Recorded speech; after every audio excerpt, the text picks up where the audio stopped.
Changing tides of marketing in a world filled with more effective and efficient marketing methods, including obviously AI and other tools built for marketing automation. What is a marketer to do given changes happening? How will that affect your ability as a marketer to stay relevant and keep your roles or your clients happy with the deliverables?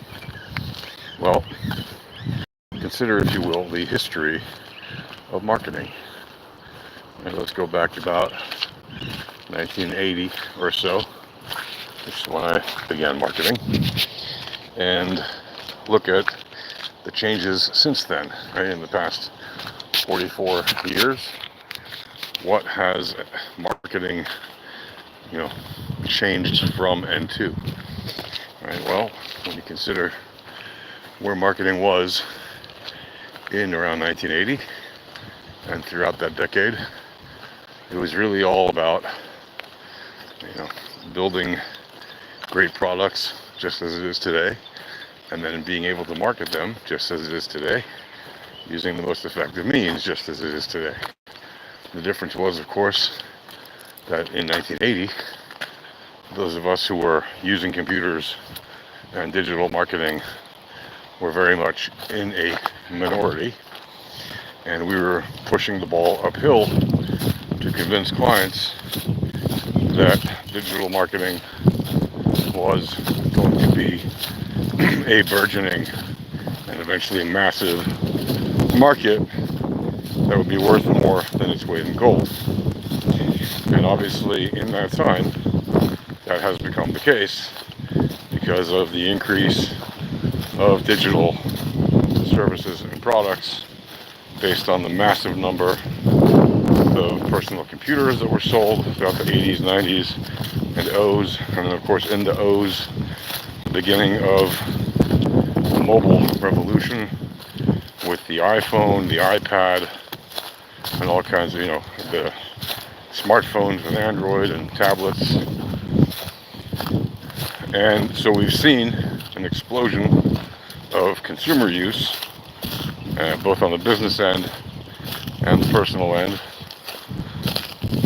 And that has given the market an enormous boom in terms of its ability to reach not just millions, not tens of millions, not hundreds of millions, but literally billions of people around the world who are somehow connected to the network in which we work today.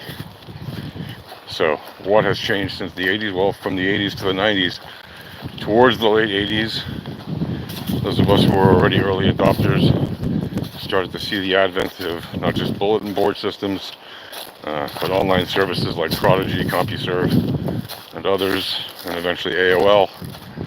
And those became the market leaders in connecting people through online services, even though they weren't necessarily directly internet services.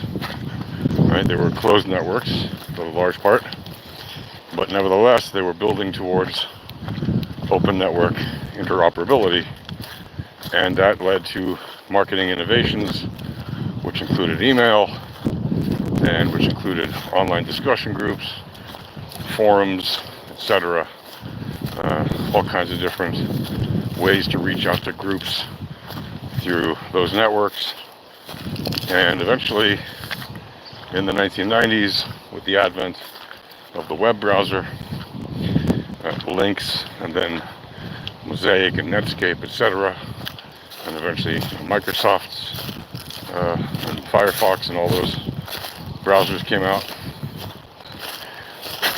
we saw an increase in the ability to reach people through websites, through SMS, again through emails, through all kinds of different distribution models that were being built at the time, including referral networks, advertising networks, you name it. Obviously, still traditional systems like direct were working, and media was beginning to take place. Online media, that is, but traditional media was still in play, and still very much is. And there were obviously only a very small handful of social networks by the late 90s. However, the advertising on them was still using mostly the other channels of advertising, including email, organic, etc. Eventually, social media marketing in the early 2000s began to take off, and we saw more digital advertising platforms being built across different networks. We saw Facebook ads become a thing, some years after Google Ads was already a monster in the space and basically the dominant ad agency in the world. But Facebook has since, taken its fair share of ads and has a significant platform on which today a lot of people advertise. There's also Amazon, started towards the end of the last century or millennium, right, and quickly ramped up its ability to get reach and scale and growth by building out not just its own affiliate network, but obviously Amazon ads, right, promoting products directly on Amazon and looking for shares of the ad market that way, which it did acquire. And you can go down the list across the board on e-commerce sites and social media platforms and websites that have done their share of taking up a fair share of the ad space, where marketers are traditionally able to reach larger audiences quicker than solely by organic. However, of course, organic has been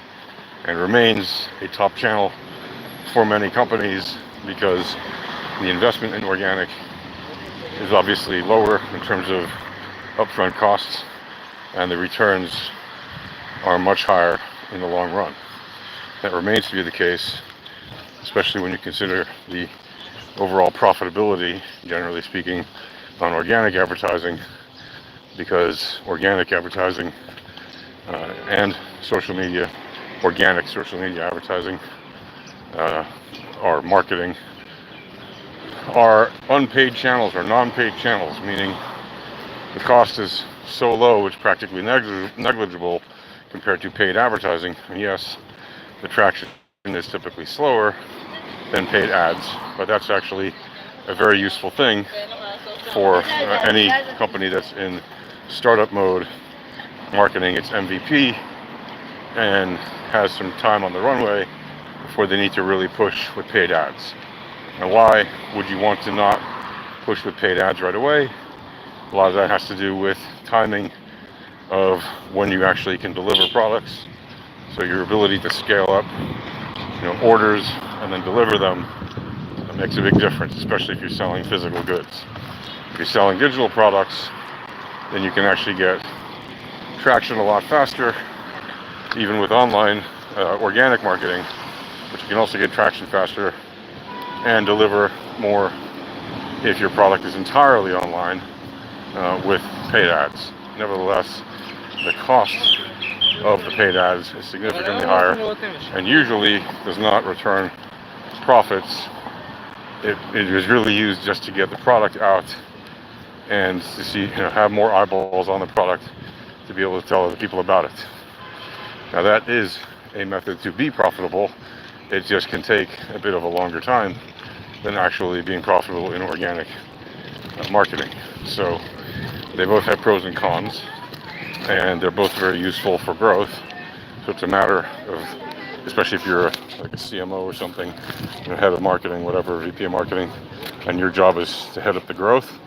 It's a very important task, and it's key to be able to manage the fine line between paid ads and organic ads in terms of placing your resources for growth and for the land grab that you're clearly working to achieve. when you are building out your customer base. So what's changed over that time? Well, the digitization of the entire ecosystem, right? You have an entire system that has now switched from analog methods of marketing to digital methods of marketing. And yes, there are, of course, some analog marketers that remain and that stick true to their principles as being analog marketers, and some of them are still very good at it. However, it remains a very big challenge because of the nature of the scalability of digital versus analog, right? So there are people, though, who do remain in the analog marketing space, and it works well for them. And what is analog marketing? Well, it's anything that doesn't require, interconnected computers or computers in general to do the marketing. So traditional word of mouth, that's offline, phone call based. You could say, yeah, your phone calls are by digital phones. Okay, fine. But I'm talking about people who just place phone calls and talk, people who send direct mail, people who place direct mail, companies that place direct mail in people's mailboxes, traditional advertising on radio and television. There's a lot of that remains in the world, and in newspapers and magazines, and even in movies that are played in theaters. Yes, those still exist. So those are analog methods, and those really have not changed, and their share has overall gone down, but they still exist for those who are willing to do it and like to do that. However, for digital marketing, especially with the advent of AI being so popular now, there is a wealth of opportunity to reach out to people with creative content of any kind of media you can think of, whether it's visual, audio, combination, whether it's still images or videos, whether it's using AI to handle chat for customer requests, whether it's AI to do customer support, whether it's AI to do technical services, technical support, whatever it might be. Even product delivery can be done through AI, right? So there are no shortage of opportunities if you have any kind of AI functionality in your scope.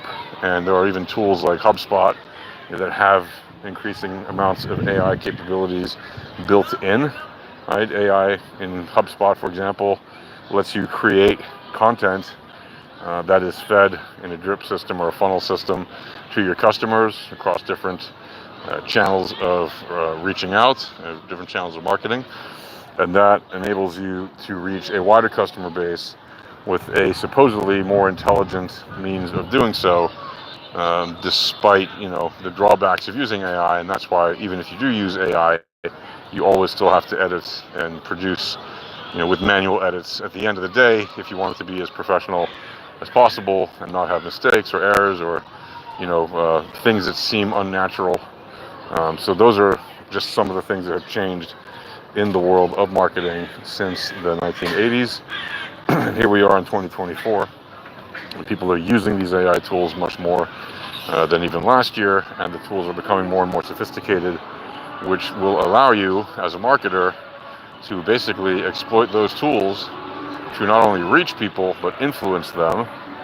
And you can also use influencing mechanisms like influencers across different networks. You can also build up your own profiles or accounts for your company or your person in order to reach a larger base of customers and influence them to make the purchase of your product.